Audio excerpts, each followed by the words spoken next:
দেশের উত্তর ও দক্ষিণ উভয় প্রান্তেই প্রকৃতির বৈরী আচরণে বিপাকে পড়েছেন হাজারো কৃষক। পটুয়াখালীতে সপ্তাহব্যাপী টানা বৃষ্টিতে শত কোটি টাকার ফসল এখন পানির নিচে। অন্যদিকে উত্তরের শস্য ভাণ্ডার নওগাঁয় কালবৈশাখী ঝড়ে মাটিতে লুটিয়ে পড়েছে বোরো ধান। একদিকে ফসল হারানোর শঙ্কা, অন্যদিকে শ্রমিকের বাড়তি মজুরি। সব মিলে কৃষকের সোনালী স্বপ্ন এখন ফিকে হতে বসেছে। প্রতিনিধিদের পাঠানো তথ্যচিত্রে আরও জানাচ্ছেন লিওন আজাদ।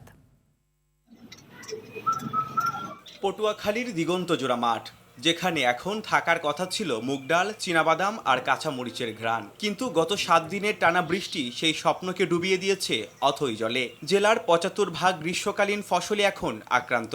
জেলা কৃষি সম্প্রসারণ অধিদপ্তরের তথ্য মতে প্রায় 65,000 হেক্টর জমির ফসল ক্ষতিগ্রস্ত হয়েছে, যার আর্থিক মূল্য শত কোটি টাকার উপরে। তো প্রায় 90%ই নাই, 10% অনেকে উত্তোলন করতে পারছে, আর 90% তো পানির কারণে কৃষি ফসল সব নষ্ট হয়ে গেছে।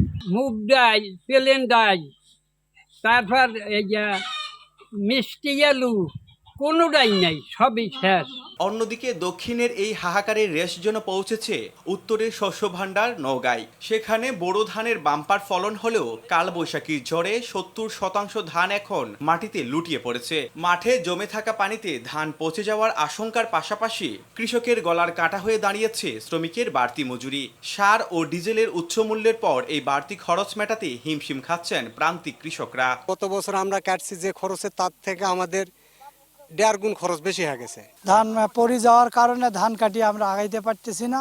আমাদের মনে করেন যে কামাই রুজিও খুব কম হয়ে যাচ্ছে। পটুয়াখালীতে আগামী মৌসুমে প্রণোদনার আশ্বাস দেওয়া হচ্ছে, আর নওগাঁয় যান্ত্রিক পদ্ধতিতে ধান কাটার পরামর্শ দিচ্ছে কৃষি বিভাগ। কৃষকদেরকে প্রণোদনার আওতায় এনে তাদেরকে বীজ এবং সারের সাহায্য দেওয়ার জন্য আমরা সরকারের কাছে, আমাদের বিভাগ থেকে আমরা মন্ত্রণালয়ের মাধ্যমে সরকারের কাছে অনুরোধ করব, এবং ভবিষ্যতে তাদের সহযোগিতার জন্য কৃষি বিভাগ তাদের পাশে থাকবে। আমরা এই মুহূর্তে কৃষকদের পরামর্শ দিচ্ছি যে ক্ষেতের 80% ধান পাকলেই তারা কেটে ফেলবে।